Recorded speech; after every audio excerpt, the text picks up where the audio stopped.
Hi all welcome to Blasters arena. Malayali football ആരാധകർക്ക് ചിരപരിചിതനായ താരമാണ് മുഹമ്മദ് ഉവൈസ്. മലയാളി താരമാണ്.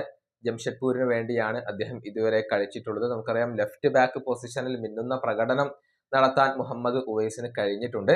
പക്ഷെ അദ്ദേഹത്തിന്റെ കോൺട്രാക്ട് വരുന്ന സമ്മറിൽ അവസാനിക്കുകയാണ്. ജംഷഡ്പൂരുമായി കോൺട്രാക്ട് പുതുക്കാൻ അദ്ദേഹം ഉദ്ദേശിക്കുന്നില്ല. അദ്ദേഹം ക്ലബ്ബ് വിടുകയാണ്. പഞ്ചാബ് സിയിലേക്കാണ് അദ്ദേഹം ഇപ്പോൾ പോകുന്നത്. ഇക്കാര്യം കെൽനൌവിന്റെ ആശിഷ് നേഗി സ്ഥിരീകരിച്ചിട്ടുണ്ട്. പഞ്ചാബ് സിക്ക് വേണ്ടിയാണ് ഇനി മുഹമ്മദ് ഉവൈസ് കളിക്കുക എന്ന കാര്യമാണ് ഇദ്ദേഹം റിപ്പോർട്ട് ചെയ്തിട്ടുള്ളത്. ഒരു മൾട്ടി ഇയർ ഡീലിലാണ് അദ്ദേഹം ഒപ്പുവെക്കുന്നത്. അതായത് 2 അതിലധികമോ വർഷത്തേക്കുള്ള പുതിയ കോൺട്രാക്റ്റിൽ അദ്ദേഹം ഒപ്പുവെക്കും. വലിയ സാലറി അദ്ദേഹത്തിന് ലഭിക്കുന്നുണ്ട്. അതായത് 1 വർഷത്തേക്ക് 1 കോടി രൂപയാണ് മുഹമ്മദ് ഉവൈസിന് ഇപ്പോൾ പഞ്ചാബ് നൽകുന്നത്. ഇക്കാര്യവും ആശിഷ് നേഗി റിപ്പോർട്ട് ചെയ്തിട്ടുണ്ട് എന്നുള്ളതാണ്. ഏതായാലും ഈ ഒരു ലെഫ്റ്റ് ബാക്ക് താരത്തെ നമുക്ക് ഇനി പഞ്ചാബ് സിയുടെ ജേഴ്സിയിലാണ് കാണാൻ സാധിക്കുക.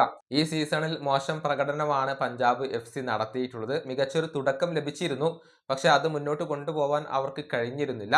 ഏതായാലും ടീമിനെ ശക്തിപ്പെടുത്തുക എന്ന ഉദ്ദേശത്തോടു കൂടിയാണ് മുഹമ്മദ് ഉവൈസിനെ കൂടി ഇപ്പോൾ പഞ്ചാബ് സ്വന്തമാക്കിയിട്ടുള്ളത്. ഈ വീഡിയോയുടെ അവസാനിപ്പിക്കുന്നു. അടുത്ത വീഡിയോയുമായി വീണ്ടും കാണാം.